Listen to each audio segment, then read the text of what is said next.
E se un gruppo femminile occidentale venisse creato con i metodi del K-pop, Hybe e Geffen hanno provato a rispondere a questa domanda con le Cat's Eye, un progetto ambizioso, nato da un survival show, e adesso tutti si chiedono: le Cat's Eye sono qui per restare o rischiano di bruciarsi troppo in fretta? Oggi analizziamo insieme il loro percorso, i punti di forza e le ombre di questo esperimento senza precedenti. Se non ci conosciamo, ciao miau, io sono Esther. Se ti piace questo tipo di video non dimenticare di iscriverti al canale e considera l'idea di abbonarti per contenuti esclusivi. Ma adesso iniziamo! Le Cat's Eye sono un girl group con sede a Los Angeles e con membri provenienti dalle Filippine, Corea del Sud, Svizzera e Stati Uniti. Per questo viene spesso descritto come un gruppo femminile globale. Per iniziare a parlare di come siano nate le Cat's Eye, non posso non citare il survival show Dream Academy, diventato poi il documentario Popstar Academy su Netflix. Quest'ultimo racconta di 120.000 candidate che hanno partecipato alle audizioni per entrare in un girl group della Hybe e Geffen Records. Hybe è un'agenzia sudcoreana di intrattenimento con gruppi di spessore come i BTS, le Seraphim, i Seventeen e le Elite, mentre la Geffen è americana e produce tanti artisti famosi come Olivia Rodrigo, Billie Eilish e l'Imagine Dragons. Le 20 ragazze selezionate seguiranno dei duri allenamenti di canto, danza, performance scenica e non solo. Il cast iniziale è molto vario, ci sono le migliori ballerine, le voci più forti, chi ha le qualità da star e infine le cosiddette underdogs. Subito emergono i primi conflitti, rigidi allenamenti, infortuni, espulsioni per violazione delle regole, ma soprattutto l'arrivo tardivo di Manon, una ragazza reclutata su Instagram senza alcuna esperienza. Inserirla a metà percorso in un gruppo già coeso si rivela una scelta disastrosa. Pur mostrando scarso impegno agli occhi delle sue compagne, continua a ricevere attenzioni sproporzionate. Questo esaspera le altre, generando frustrazioni e divisioni anche tra il pubblico. Il punto più controverso arriva quando, dopo un anno di addestramento, viene svelato il colpo di scena. Non si tratta solo di un percorso formativo, ma di un reality competitivo a eliminazione, tipo X Factor insomma, dove il pubblico avrebbe deciso chi merita di entrare nel gruppo. Una scelta eticamente discutibile, soprattutto considerando che molte partecipanti erano adolescenti, senza alcuna preparazione a un'esposizione mediatica tanto brutale. Da quel momento in poi le ragazze verranno divise in gruppi per poi competere tra di loro attraverso canto e ballo. Ansia, stress, confronto costante con i giudizi online e con gli insulti sui social segnano il destino delle ragazze. C'è chi si è infortunata, chi è crollata emotivamente, chi è stata eliminata nonostante il talento evidente. Lo show si trasforma presto in una montagna russa emotiva, tanto avvincente quanto disturbante, ma capace di conquistare milioni di spettatori. Il termine del percorso arriva a novembre 2023, quando viene finalmente scelto il gruppo, composto quindi da Daniela, Lara, Manon, Megan, Sofia e Yoonchae. Come detto prima, le ragazze hanno radici da varie parti del mondo. Sofia è filippina, Yoonchae viene dal Sud Corea, Megan è delle Hawaii e ha origini cinesi, Lara vive a Los Angeles ma è indiana, Daniela è americana ma ha origini latinoamericane e infine Manon, che pur vivendo in Svizzera ha origini italiane e ghanesi. Le persone le paragonano alle Wings o alle Bratz. È così bello vedere un gruppo con radici e culture diverse, soprattutto perché le Cat's Eye scelgono di rappresentarle apertamente. Lara ad esempio indossa spesso il bindi indiano, Manon le waist beans, un accessorio con radici nella cultura africana. Yoonchae condivide con le compagne snack e piatti tipici coreani, mentre Daniela ha un'intera strofa in spagnolo in una delle loro ultime canzoni. Questo rende i fan provenienti da quei paesi o da quelle comunità non solo orgogliosi, ma anche rappresentati. Per quanto riguarda invece il survival show, possiamo dire che abbia avuto un ruolo fondamentale nel lanciare le Cat's Eye e nel dare visibilità a ogni componente. Ancora prima del debutto, il loro fandom è già solido. Il pubblico conosce bene le ragazze perché hanno seguito le loro sfide e i loro sacrifici, e questo ha reso molto più semplice attirare attenzione e diffondere il nome delle Cat's Eye. Il loro debutto ufficiale arriva nel giugno 2024 con il singolo Debut,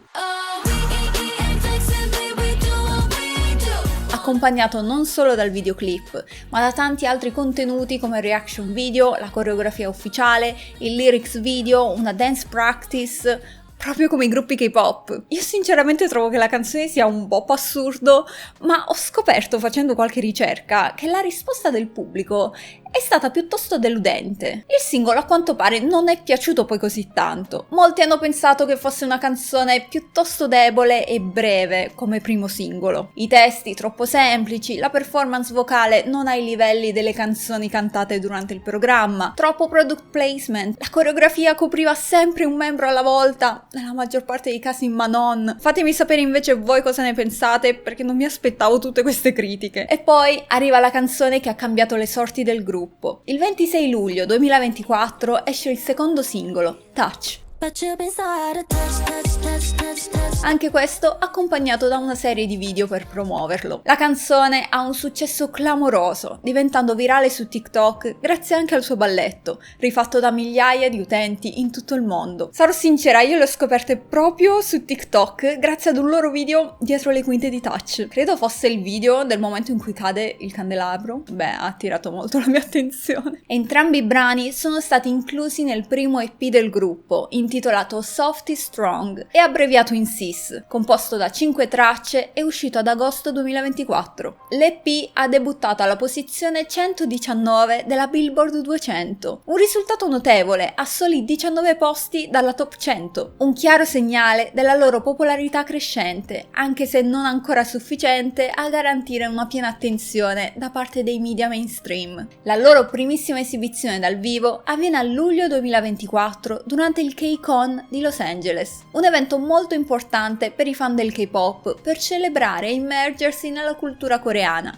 e in cui si esibiscono anche vari artisti e gruppi K-pop. All'epoca di SIS le ragazze si esibiscono molto, partecipano a numerosi eventi e interviste e già da subito possiamo notare che uno dei fattori chiave del successo delle Katseye è il loro talento. È bellissimo vederle in azione, non solo per la voce e la danza, ma anche per la capacità di dominare il palco con espressività e presenza scenica. Possiamo dire che il team dietro non sempre ha scelto dei brani che valorizzassero appieno le loro doti vocali, eppure nel gruppo ci sono cantanti straordinarie.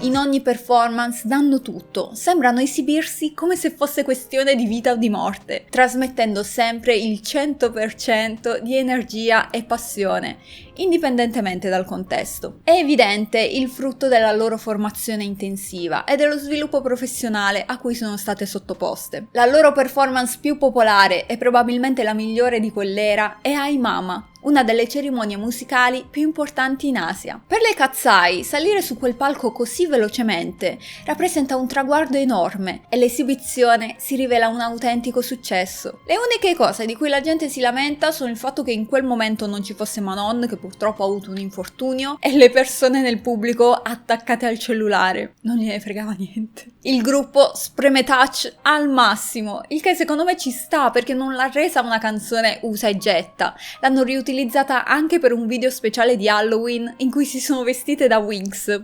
Iconiche. Ma è arrivato il momento di smettere con le promozioni e esibizioni, rimanendo comunque in contatto col pubblico attraverso le live su Weverse e contenuti sui social, facendosi conoscere magari dal punto di vista più personale. Dopo quasi un anno dal debutto, ovvero il 30 aprile 2025, tornano con un nuovo singolo, Gnarly, che segna un momento cruciale nella loro carriera. La quantità di conversazioni e di attenzione che ruota attorno a questo brano è semplicemente assurda. Ora vi spiego meglio. La canzone, scritta da Alice Long Yu-gao, è un pezzo hyper pop, molto sperimentale rispetto a ciò che le Katseye hanno proposto in precedenza. È una scelta completamente fuori dagli schemi, sia nella scrittura che nella produzione. Le ragazze stesse hanno un aspetto totalmente diverso. In Touch sembravano delle bamboline, ma in Gnarly sono più edgy, mature e ribelli. E purtroppo, al momento dell'uscita, riceve tantissime reazioni negative. I hate that stupid gnarly song. That says gnarly. Right, the rest of the song sucks. You're a gnarly, you know, like gnarly, and it received mostly negative reviews. I don't want to say anything bad about Katseye because what is the song? I think we can all admit that was fucking horrible.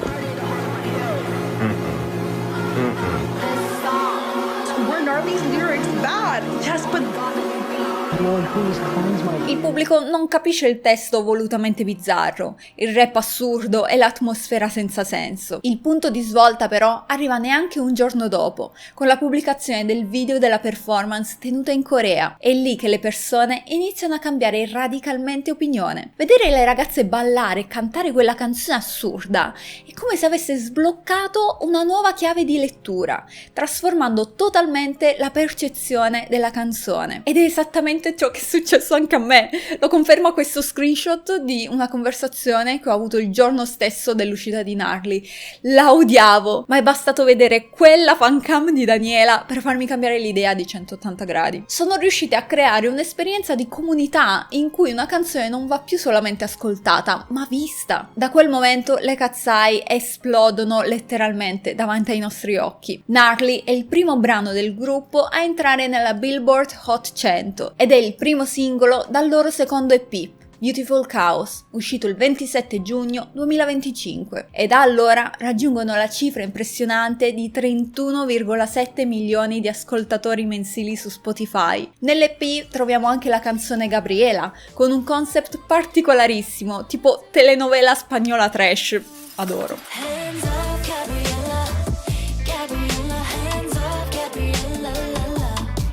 Un'altra canzone che trovo molto bella di questo EP è Mean Girls. In un'intervista a Rolling Stone, Manon spiega che dopo l'uscita del documentario di Netflix, molte di loro sono state definite Mean Girls, ovvero ragazze cattive. La canzone quindi rappresenta una sorta di omaggio a questa narrazione, un atto di gentilezza per chiudere quel capitolo. Inoltre, nel testo della canzone spicca questa frase: Dio benedica le ragazze T e tutte le ragazze in mezzo, un chiaro riferimento alle donne trans. Questa inclusione è stata apprezzata da molti, che sperano che il gruppo continui a mostrare questo sostegno e solidarietà. E la cosa assurda è che il creatore della canzone, Justin Tranter, ha spiegato sul suo account che molti artisti volevano Mean Girls come loro canzone, ma che gli hanno chiesto di cambiare il testo sulle donne trans, ma lui si è rifiutato e semplicemente non gli ha dato la canzone. Ma le Katseye sì, che tra parentesi ha 2 membri queer, Lara e Megan. Tra le loro ultime attività spicca l'esibizione del 3 agosto 2025 all'Lollapalooza di Chicago e la collaborazione con Monster High, per cui hanno rifatto l'iconica sigla della serie, con degli outfit ispirati ai mostri della loro cultura o legati alle loro personalità. Ovviamente non posso non citare la campagna autunnale 2025 di Gap dedicata ai jeans, che vede le Katseye protagoniste di una coreografia inedita sulle note di Milkshake di Kelis. In meno di 2 settimane lo spot supera i 400 milioni di visualizzazioni e totalizza oltre 8 miliardi di impression su tutte le piattaforme. Il CEO di Gap, Richard Dixon, l'ha definita una vera e propria conquista culturale, sottolineando come abbia avuto un impatto mediatico ed immagine senza precedenti. Nei primi 3 giorni ha registrato più visualizzazioni dei 4 precedenti lanci del brand messi insieme. Sono sicura che avrete visto il balletto su TikTok almeno una volta, ma non diventa famoso solo per quello. La campagna riceve ampi consensi per il suo messaggio di celebrazione della diversità, in netto contrasto con quella lanciata a inizio anno da American Eagle col protagonista Sydney Sweeney, criticata invece per presunti richiami all'eugenetica. Lo spot con le Katseye, al contrario, viene elogiato per il suo approccio inclusivo e il forte messaggio di empowerment. Tra uno dei loro traguardi più recenti abbiamo la vittoria del premio Push Performance of the Year agli MTV Video Music Award. A solo un anno dal debutto, il gruppo ha portato a casa un trofeo con il brano Touch e nel loro discorso di ringraziamento hanno detto: siamo molto grati ai nostri fan, ci sembra di aver conquistato il mondo intero. Se dovessi aprire anche la parentesi su tutti i meme che sono nati tra i fan e di cui le Katseye stesse sono consapevoli, questo video durerebbe il doppio. Ve ne cito giusto qualcuno così, senza spiegazioni. Lara che dice yes! La line stranissima di Daniela in Tonight I Might, I'm Canty di Megan dislessica. e tante altre. Adesso invece voglio provare a rispondere a una delle domande più importanti sulle Katseye.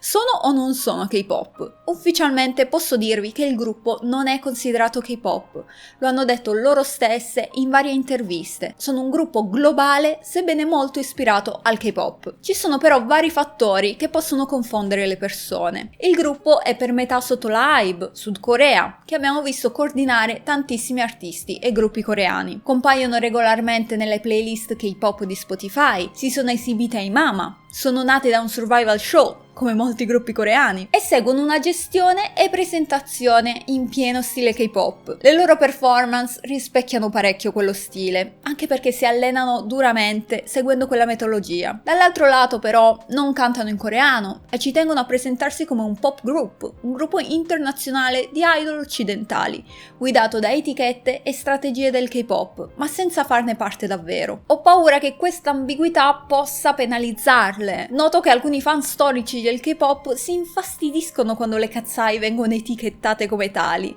e scelgono quindi di non seguirle, quasi per principio. Al contrario, parte del pubblico occidentale non vicino al K-pop tende a rifiutarle proprio perché percepite come parte di quel genere che non apprezzano. In pratica le Katseye si trovano a metà strada, né del tutto K-pop e né del tutto pop occidentale, e questo divide l'opinione pubblica. Comunque è affascinante pensare dei successi che hanno raggiunto le Katseye in poco più di un anno. K-pop o no, il metodo funziona e piace. Infatti la HYBE non sta perdendo tempo e vuole replicare col progetto Prelude, di cui magari vi parlerò in futuro, chissà. Questo era tutto quello che avevo da dirvi su questo gruppo. Le conoscevate? Se sì, come le avete scoperte e cosa ne pensate? Noi ci vediamo alla prossima e ciao miao!